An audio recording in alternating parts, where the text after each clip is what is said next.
Beta take ini podcast tanggal 16 ya. Hari ini tanggal 16 November, 4 hari menjelang Piala Dunia, saudara. Ajang yang beta pikir meskipun lu bukan fans bola sih, tapi nampaknya itu banyak ditunggu-tunggu.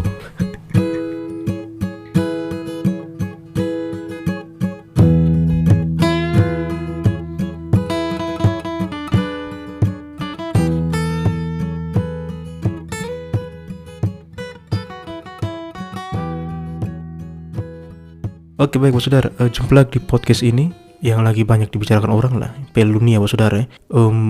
Lagi 4 hari dan nampaknya ini sangat subjektif saudara ya, tapi dibandingkan dengan Piala Dunia 2018, nampaknya Piala Dunia tahun ini 2022 ini kayak tidak ada sesuatu yang menggemparkan tuh kah? Kayak gaungnya itu kurang menggigit begitu saudara ya. Mungkin ada banyak faktor ya.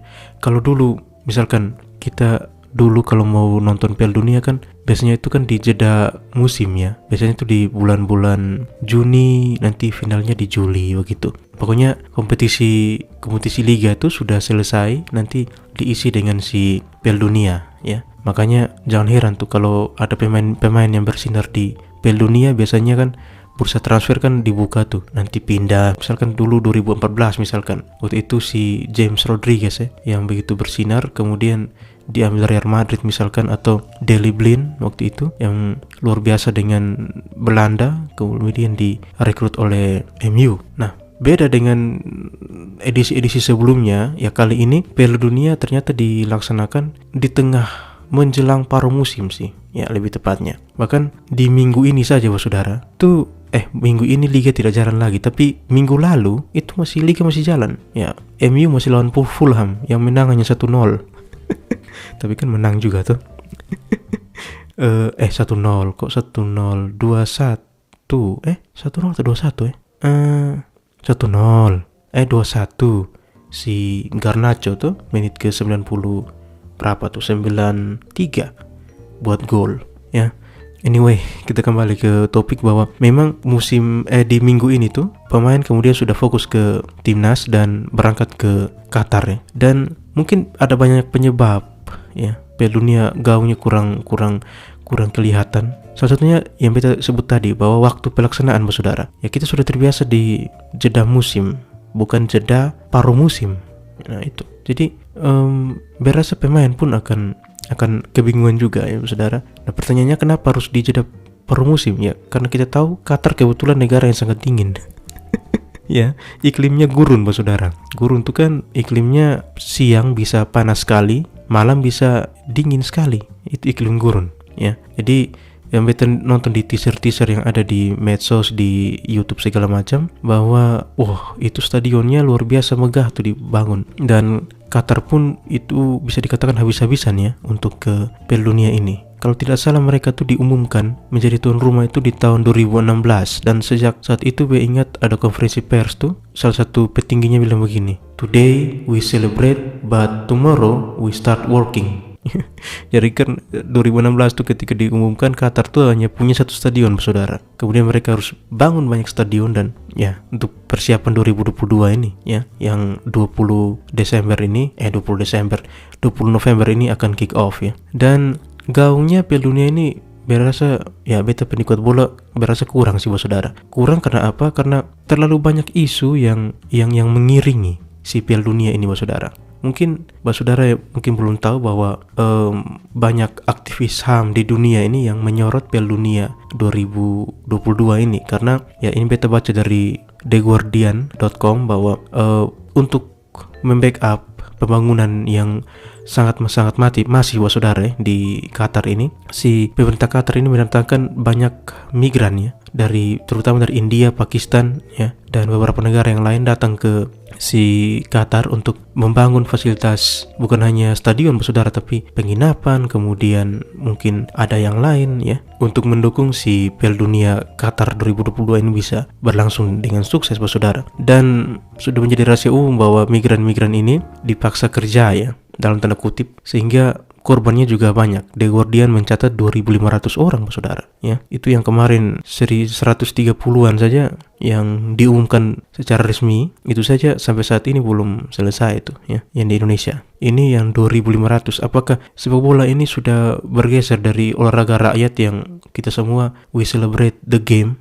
tapi sudah menjadi olahraga yang berdarah seperti itu? Makanya banyak beberapa timnas itu menunjukkan menunjukkan suatu aksi untuk menunjukkan kepeduliannya terhadap pekerja imigran yang meninggal itu. Contohnya itu kalau kita lihat si timnasnya Eriksen tuh, Denmark, yang mengubah jersinya dari merah menjadi hitam pekat tuh, hitam, bahkan sampai lambang asosiasi sepak bola Denmark pun dibaluti dengan warna hitam. Itu sebagai aksi peduli mereka terhadap ribuan migran yang meninggal selama persiapan untuk Piala Dunia ini.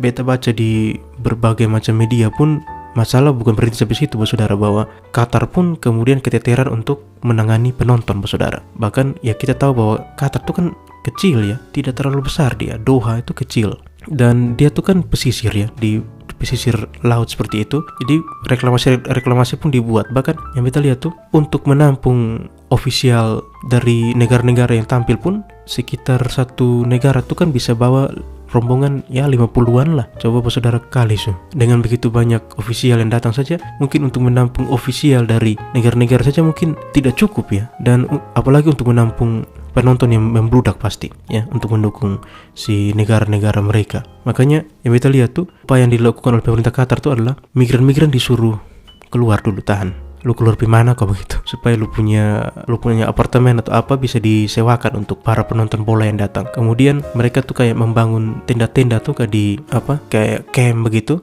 barak di pasir, gurun pasir, supaya orang bisa tinggal di situ. Dan bahkan ada kan tadi kita bilang bahwa di kan garis pantainya panjang ya, jadi laut pun dimanfaatkan, yaitu dengan fasilitas kapal-kapal pesiar ya, ada penginapannya. Jadi beta baca itu berita, beta juga ini berarti luar biasa nih.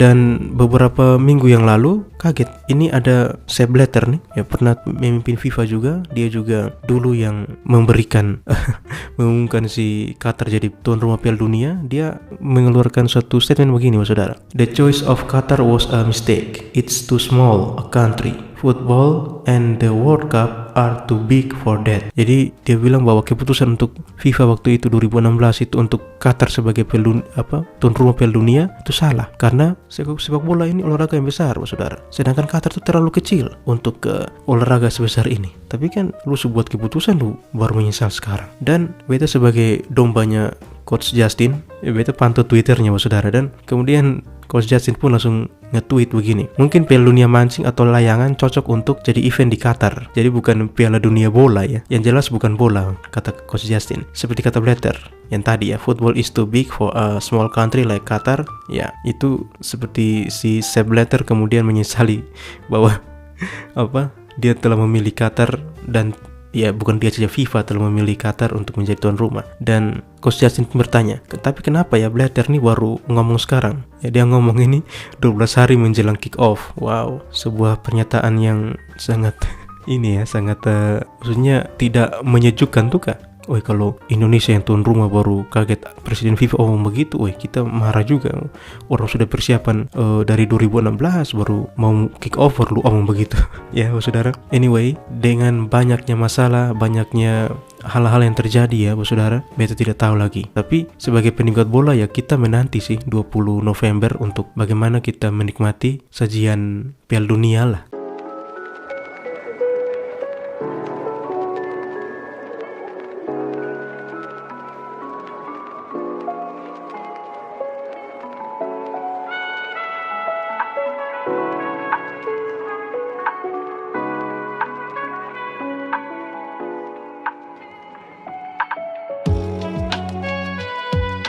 Dan kalau ngomong Piala Dunia saudara, ini bukan suatu hal yang biasa-biasa saja ya. Beta pikir kita semua punya kenangan momen-momen Piala Dunia lah saudara ya. Kalau dulu beta masih kecil dan beta belum mengerti bola, kalau orang ngomong Piala Dunia tuh yang terekam di beta pun kepala adalah si gol tangan tuannya si Maradona tahun 1986 ya, di laga perempat final antara Inggris dan Argentina. Biasanya di itu tuh di Planet Football bisa diputar atau di mana-mana kayak cuplikan-cuplikan seperti itu di TV. Ada Maradona hand of God, itu gol tangan Tuhan, itu yang terekam di beta pun kepala. Tapi ketika beta nonton Piala Dunia ya saudara, itu mulai di tahun 2006 ya, 2002 Piala Dunia Korea Jepang. Itu beta berarti masih SD SD kelas 6 kalau tidak salah. Itu beta sudah mengerti dan beta sudah nonton bola, tapi beta belum punya negara favorit waktu itu. Jadi waktu itu kan Korea Jepang, dan kebetulan kan waktu itu beta kalau tidak salah belum ada streaming lah, kita nonton masih di TV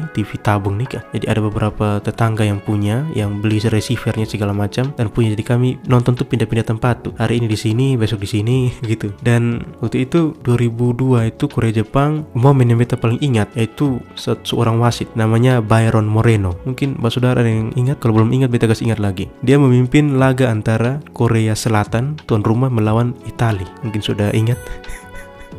Jadi si Byron Moreno itu yang agak pendek, kemudian badannya agak gempal. Dia itu yang mengkartu merahkan Francisco Totti itu, karena dianggap Totti diving toh. Dan setelah Totti di kartu merah, dan waktu itu ada aturan golden goal ya. Jadi kalau perpanjangan waktu, kalau siapa yang kasih gol ya sudah dia juara, tidak perlu babak kedua lagi. Dan ternyata di perpanjangan waktu itu, penambahan waktu maksudnya, gol tercipta dari kakinya siapa? Ke kaki atau kepala ya, pemain Perugia ya, Anjung Wan. Itu ingat sekali nama itu, nomor 19. Anjung Wan buat gol, dan Korea Selatan menang dan menuju ke perempat final tidak salah ya. Dan kemudian naasnya, karena pertandingan itu sampai sekarang menjadi buah bibir ya, pertandingan yang syarat dengan kontroversi, dan Byron Moreno menjadi buah bibir banyak orang setelah pertandingan itu. Bukan hanya Byron Moreno saudara, tapi si Anjung Wan kontraknya langsung diputus oleh Perugia waktu itu. Itu momen Piala Dunia 2002. Kemudian saudara, beta lanjut ke Piala Dunia yang, ini beta punya jagoan 2006 di mana? Di Jerman kok? Iya, 2006 di Jerman toh. Tahun itu beta sudah dukung Prancis. Beta mau masuk SMA, tidak salah waktu itu. Iya, mau masuk SMA, baru lulus SMP. Dan sudah barang tentu kejadian yang mungkin saudara juga masih ingat adalah tandukan maut si Zidane terhadap Materazzi ya. Itu kejadian di final yang sangat membuat kita keras berpikir ya, dan beta akan bahas itu lebih jauh setelah beta ke momen 2010 dulu saudara. Di 2010 beta pikir di Afrika Selatan ya, Piala Dunia pertama di negara Afrika ya, dan meriah sekali saudara. Beta nonton pertandingan pembukaan Afrika Selatan lawan apa itu beta lupa, tapi gol dari pemain namanya Shabalala. Golnya keren tuh, dia tendang kayak keren sekali golnya tuh, mirip-mirip golnya Giovanni Van Bronckhorst sih, tapi dia lebih dekat, cantik sekali golnya, gol pembukaan Piala Dunia 2010. Dan sudah tentu yang menjadi momen terbaik saat itu ya Spanyol ya, timnas Spanyol yang kental dengan Real Madrid dan Barcelona, yang main saat itu tiki-taka mengguncangkan dunia saudara. Final lawan Belanda ya, di final pun ada satu momen yang mana si Nigel de Jong ya, tendangan kungfunya mendarat di dada siapa? Xabi Alonso kalau tidak salah. Saat itu memang tiki-taka momen 2010 itu mungkin semua orang akan ingat bahwa tiki-takanya Spanyol luar biasa. Tapi tiki-taka ini kemudian kalau kita bicara Euro ya, sampai 2012 mereka masih berjaya, dan ternyata di 2014 tiki-takanya Spanyol hancur. Karena apa? Karena dihancurkan oleh siapa? Momen yang paling beta ingat adalah sundulan terbangnya si Van Persie ya, dan gocekan-gocekannya Arjen Robben waktu itu yang menumbangkan Spanyol waktu itu. Wah, itu tidak ada obat itu ya. Jadi 2014 momen yang menurut beta paling berkesan itu tiki-takanya Spanyol yang 2010 dan 2012 di Euro yang luar biasa mengejutkan kita, tapi di 2015 dihancurkan dengan Belanda ya.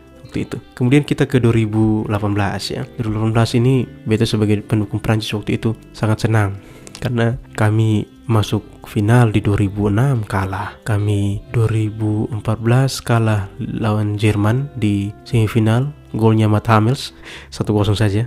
tapi kalah juga tuh. Kemudian 2016 Euro juga ya kurang beruntung.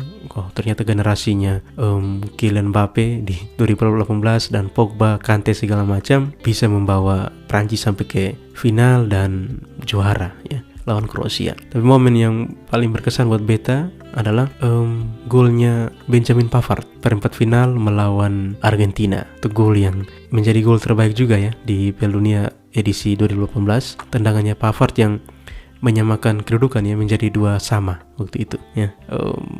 2-2 atau 1-1 beta lupa lagi, tapi golnya Pavard itu yang berkesan sekali di beta pun kepala 2018. Dan kita menanti sih saudara bagaimana momen di 2022 ini. Beta pikir terlepas dari semua hal yang mewarnai ya si Piala Dunia Qatar, kita sih menanti. Beta pikir juara pasti ada, siapapun itu. Tapi momen-momen yang itu tuh kah yang membekas di kepala tuh mudah-mudahan masih ada ya di Piala Dunia 2022 ini ya.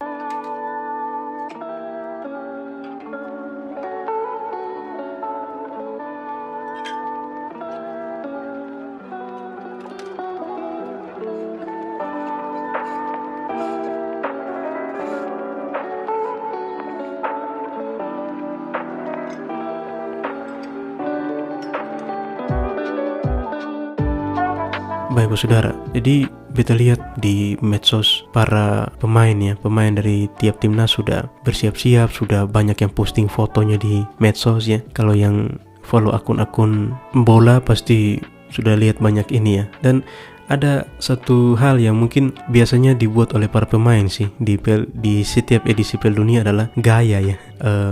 Ya, kalau mungkin saudara yang tahu di Piala Dunia 2006 ya, 2002 ya Korea Jepang yang Ronaldo buat kepala pelontosnya ada sedikit kayak kayak potongan yang tidak beraturan itu. Itu gaya juga. Kemudian banyak gaya yang ada, banyak pemain juga yang menunjukkan stylenya ya di Piala Dunia. Ada yang rambutnya dibuat bagaimana, ada yang acak-acak begitu ya. Terserah pemain sih. Itu kan untuk menambah warna-warna ya di Piala Dunia. Dan kalau ngomong soal rambut, apalagi rambut yang agak tipis botak begitu, beta kembali ke pembahasan momen 2006 ya, seorang pemain yang luar biasa, Zinedine Zidane ya. Dia tuh jenderal ya, dan waktu final beta pikir ini Prancis juara sudah, tapi ternyata momen ketika dia menanduk si Materazzi menjadi ya akhir dari segalanya sih, akhir karirnya. Kemudian sebagai pemain ya, dia pun kemudian pensiun dari bola waktu itu ya. Tapi ya kita tahu bahwa dia melatih Real Madrid, kemudian mendapatkan Champions ya 3 kali berturut-turut, luar biasa. Tapi back at the day di 2006 kejadian itu berpikir mungkin sudah selesai dibahas saudara ya. Tapi yang beta mau lihat begini, pemain bola ini kan mereka tuh beta pikir pemain yang sudah main di klub profesional ya, pemain bolanya pasti profesional saudara ya. Bahkan ketika lu dipanggil timnas itu lu pun dianggap profesional ya.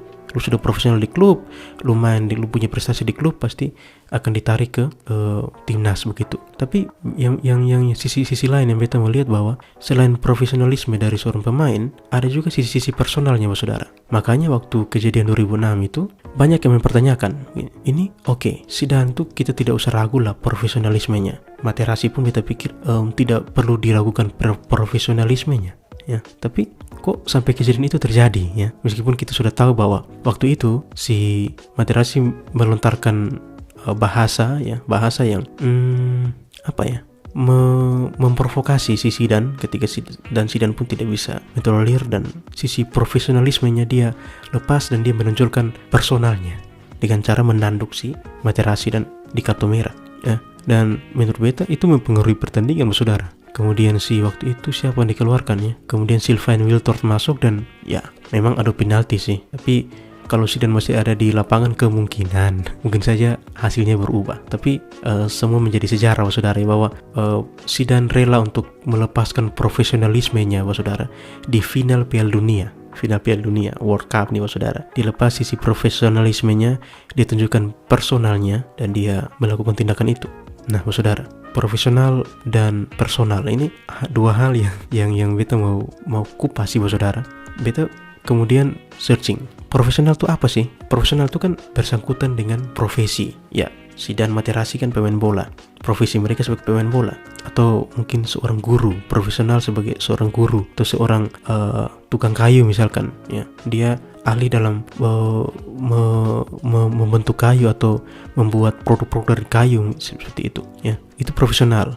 Dan menurut Kamus Besar Bahasa Indonesia pun profesional itu berkaitan dengan profesi, memerlukan kepandaian khusus untuk menjalankannya, misalkan seorang chef, ahli masak begitu, dan mengharuskan adanya pembayaran untuk melakukannya. Ya, jadi kalau yang amatir yang tidak perlu dibayar, tapi kalau sudah profesional, ya sudah, lu akan dibayar untuk lu punya keahlian tersebut yang tadi dikatakan profesi. Dan lu bisa dapat predikat profesional kalau lu misalkan kalau di dunia akademik lu kuliah atau lu ikut diklat atau lu ikut pelatihan dan lain-lain, ya. Dan misalkan kalau pemain bola kan ikut misalkan SSB begitu ya, pembinaan usia dini segala macam. Nah, biasanya kan profesionalismenya seseorang itu dibuktikan dengan lu ada ijazah atau lu ada sertifikat keahlian atau apa begitu ya. Nah, dengan keahlian itu lu bisa dapat pekerjaan. Tapi ya di dunia ini kan tidak semuanya lu harus dapat secara pendidikan formal, saudara. Ada juga non formal ya. Kita tidak bisa pungkiri bahwa ada orang-orang yang profesional tapi berdasarkan pengalaman. Itu kalau kita bicara soal profesional, saudara. Bagaimana dengan personal? Nah, personal ini kan kalau di kamus tuh tulisnya bersifat pribadi atau perseorangan. Ya, jadi kalau kita ngomong personal ya berhubungan dengan lu punya pribadi atau lu punya sifat dan karakter. Beta sudah pernah bahas tentang sifat dan karakter di episode berapa tuh, beta lupa. Ya, jadi saudara, kita profesional sehingga kita dapat kerja, saudara. Tapi ketika kita mendapat suatu pekerjaan karena profesionalisme kita, kayak Zidane dapat pekerjaan karena dia sudah eligible sebagai seorang pemain bola profesional ya, sudah ikut SSB segala macam, punya bakat ya. Di situ dia dapat kerja, kemudian kita juga dapat kerja karena profesionalisme kita, tapi sisi personal kita tuh masih ada, saudara. Dan saudara harus jeli melihat bahwa profesional dan personal lu itu membawa lu ke tempat kerja. Entah dimanapun itu, saudara. Lu bisa kerja karena lu dianggap profesional. Dan di lain sisi, tempat kerja menjadi lokasi perpaduan berbagai macam personal, saudara. Profesionalnya tetap bisa sama. Oke, Materazzi dan Zidane profesional sebagai pemain bola nih, sama nih. Tapi kan personalnya beda. Atau mungkin lu ada di tempat lu pun kerja sekarang. Mungkin lu sebagai ahli IT, tapi lu di lu punya kantor mungkin bukan hanya lu ahli IT, ada beberapa orang misalkan, tapi itu kan dengan personal yang berbeda. Nah, pertanyaan sederhananya begini, di berbagai situasi kerja, pertimbangan apa yang harus lu pakai? Pertimbangan personal atau pertimbangan profesional, saudara? Ini yang beta mau bagi, saudara. Kalau beta sih sedapat mungkin secara profesional, saudara. Karena apa? Karena lu di tempat kerja. Kalau di luar tempat kerja, lu bisa pakai pertimbangan personal. Kenapa beta bilang begitu ya? Gitu. Ya, alasannya kan tempat kerja itu kan lingkungan profesional, saudara. Tapi beta pun sadar bahwa kenyataannya terlalu banyak orang yang menilai orang secara personal di lingkungan yang profesional. Nah ini, kita di tempat kerja tidak dinilai secara personal, tidak dinilai secara profesional. Harusnya lu sebagai individu nih, saudara, lu di tempat kerja, ya lu nilai orang berdasarkan profesionalisme, ya, jangan secara personal. Ya, beta juga bertanya, saudara, nampaknya sikap profesional seseorang juga dipengaruhi oleh personal dia, ya. Tapi berasa kalau lu mau supaya di lingkungan kerja itu semuanya menilai secara profesional, lu harus mulai duluan, saudara. Caranya bagaimana? Ya, sudah, tindakan sederhana menurut beta adalah lu harus profesional dulu di lingkungan kerja, saudara. Yaitu sedapat mungkin hindari penilaian-penilaian personal yang biasanya bersifat sangat-sangat subjektif. Ya, ada misalkan orang dengan profesionalisme yang sama di tempat kerja yang sama nih, saudara. Tapi ada yang kadang tuh kita menilai terlalu subjektif berdasarkan dia kerjanya bagus, tapi dia di luar begini. Dia kerja bagus, tapi dia di luar begini. Itu kan lu menilai orang personal, saudara, yang harusnya tidak lu bawa sebagai bumbu di lingkungan yang profesional, saudara. Itu. Nah, beta kembali ke Zidane dan Materazzi. Nah, pertanyaannya, apakah Zidane salah ketika menanduk Materazzi? Kalau beta sih bisa salah bisa benar ya. Secara aturan dia salah saudara. Karena apa? Karena itu dia di kartu merah. Itu aturan profesionalisme. Ya, dan ini poin yang penting juga, bahwa di lingkungan kerja lu diikat dengan aturan-aturan. Ya, kayak di lapangan sidan, lu salah sidan, lu di kartu merah, keluar. Di lingkungan kerja, lingkungan profesional, kita diikat dengan aturan-aturan profesionalisme. Ya, lu langgar ya lu disanksi. Berpikir semua tempat kerja punya aturan seperti itu. Beta sih percaya si Zidane tuh profesional. Kita tahu lah semua. Dia bahkan kapten timnas Prancis kala itu. Nah, dia sudah kapten. Pertanyaannya dia kurang profesional apa coba? Tapi beta percaya bahwa ya sesuai berita-berita yang sudah beredar, bahwa ada kalimat provokatif dari si Materazzi toh yang membuat dia melepaskan sisi profesionalismenya. Dan mungkin saja kita di lingkungan kerja tuh, kita juga adalah Zidane ya, dan Materazzi.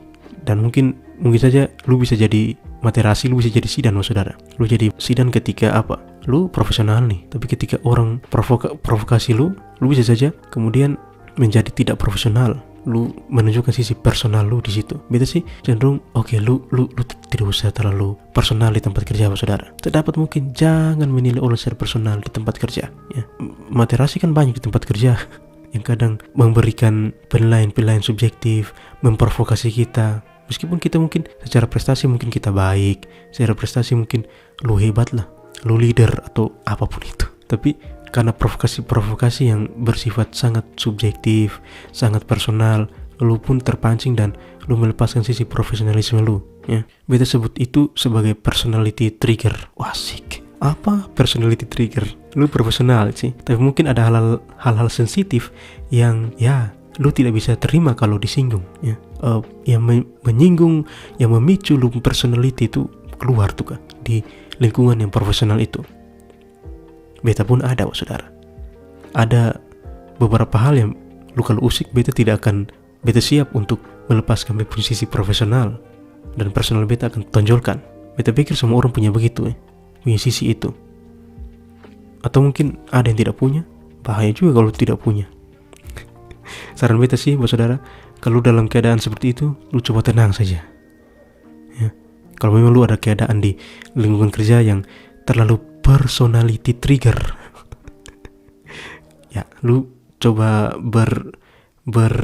berpikir profesional lah, sedapat mungkin seperti itu. Tapi kalau memang lu sudah terusik, kalau lu mau eksekusi ya terserah lu lah. Tapi saran beta, kalau lu mau eksekusi begitu, jangan di lingkungan kerja. Lu eksekusi di luar saja. Cari tempat lain. Oke saudara, itu episode untuk kali ini saudara. Profesionalisme versus personality. Cheers saudara.